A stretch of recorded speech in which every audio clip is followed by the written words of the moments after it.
Okay, so one of the asset na talagang sinusundan natin lately, so aside from gold, is yung silver. So check natin kung paano natin ito iti-trade or paano natin siya susundan, how we can find opportunities to enter the market. Okay, so guys, ito silver and ang symbol nito XAGUSD for leverage trading, and yan, we are nasa 4-hour time frame, and still silver despite the 3.86 down. Yan, may ibubuga pa yan pataas, and it's one of the um, rare components or isa sa mga materials na kailangan for the AI race. Ayun, so we still believe that this could be bullish. Very volatile lang yung pag-down niya due to its very fast na pagtaas, no? So as you can see here, yan. Grabe yung taas niya, no? Yan. So what we can do, actually, we are at the right timing here now, and we are at the support area. So yan. We are at the 4-hour time frames getting rejected multiple times. It was a support level. Ayan. So as you can see, respected talaga siya here. Ayan. Respected siya dito. Ayan. Kitang-kita natin, no? Umangat siya. Nabasag niya. It was a previous resistance. Nabasag niya. And then it went down. Back up. Ayan. At around 70, it's a psychological level. Ayan. Tumaas siya ulit, going down, so multiple times, no? And here again, we are here, bumagsak siya ulit at 70, and then it went back to 90. Yan, so napakabilis lang, 70 to 90, and then ayun nga, napaka volatile talaga, no? Bumalik lang siya, so nanguha lang siya ng mga SL dito, then nag-close at around 70. So it's respected. So here, I'm not saying that hindi na siya makakahit ng SL, but um it's worth putting a buy order here. And despite the recent down move. And so it could break the upside. Yan.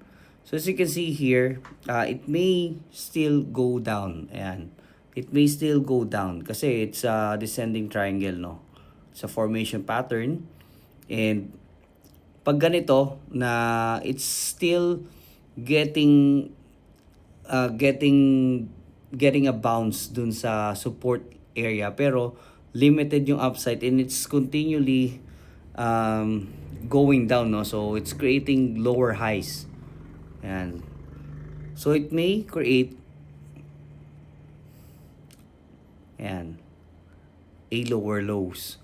So it may go back down to 60, and so it's really up to you, but what we can do here is that once it breaks here, yan, then pwede na tayong mag target pataas, no? So once it breaks 80, yan, so since limited na yung upside niya, no, and it's going down yung sa high niya, so mas maliit na lang yung bubutasin niya. Pag nabasag niya tong 80, so let's say 85, makita siya ng 85, then we can target 90, and even around 105 or 100. Ayan, so it's a really big move pa rin. So as compared to gold, no, it may seem like 100 is saglit lang kay gold kasi mataas na yung price. Pero kay silver, it's a really big move, yung 100 na yan. So yung 74 to 85, it's really big. It's a really big move for silver. Yan. Baka lang nako-confuse kayo. But here, once na nabutas niya ito naman, pag ito naman yung nabutas niya, yan. Here, then you can expect that it may still go down to 60 or 55. Okay? So we are in a wait and see right now with silver. But we can try to have a buy order here at 74 with a really tight stop. Yan. So we can go to the 50-minute time frame. Ayan. Okay. So let's see kung ilan yan, no?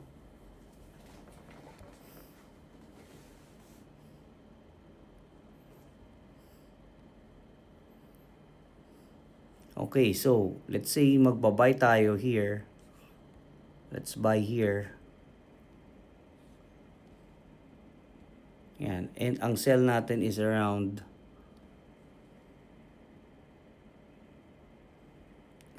here ang SL natin.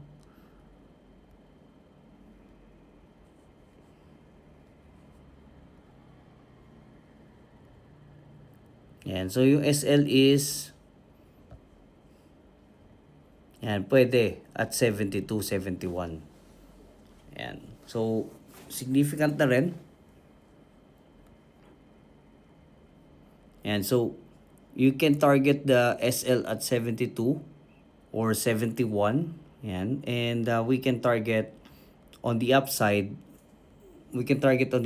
Yung 77 to 79. Yan. Okay, so one more thing here is that I noticed, yan, meron din siyang trend line like this. And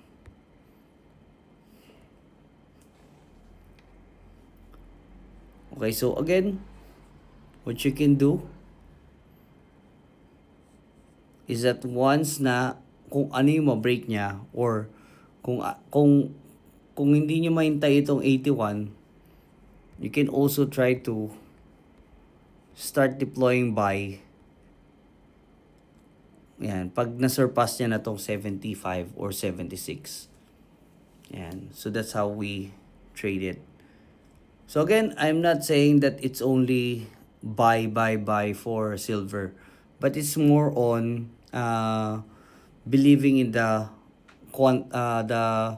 believing on the story, no? So silver is crucial or in a very limited supply right now, but the demand is really big. So that's why it went up from 20 up to 100 plus, no, in just a short amount of time at 120.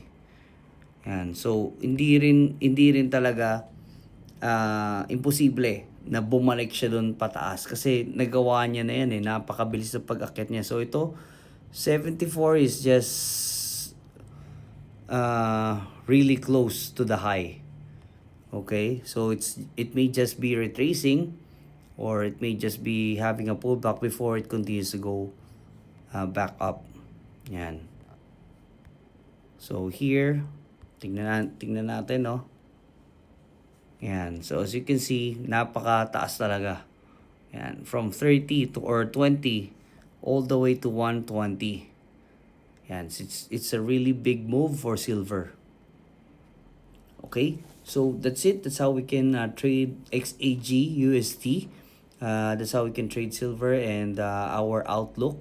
Again, for me, it's bullish once the metal or yung gold, no, masasabayan yan ng silver. So pansinin nyo lang once na magkaroon ng bullishness yung ibang metals like palladium, platinum, gold, sumasabay din talaga si silver, and actually siya yung nangunguna. Yan. So lagay nyo lang sa watch list nyo itong silver and observe on how it works or how it moves so that makakanap tayo ng mga opportunities, and it's a really big opportunity for silver right now. So that's it.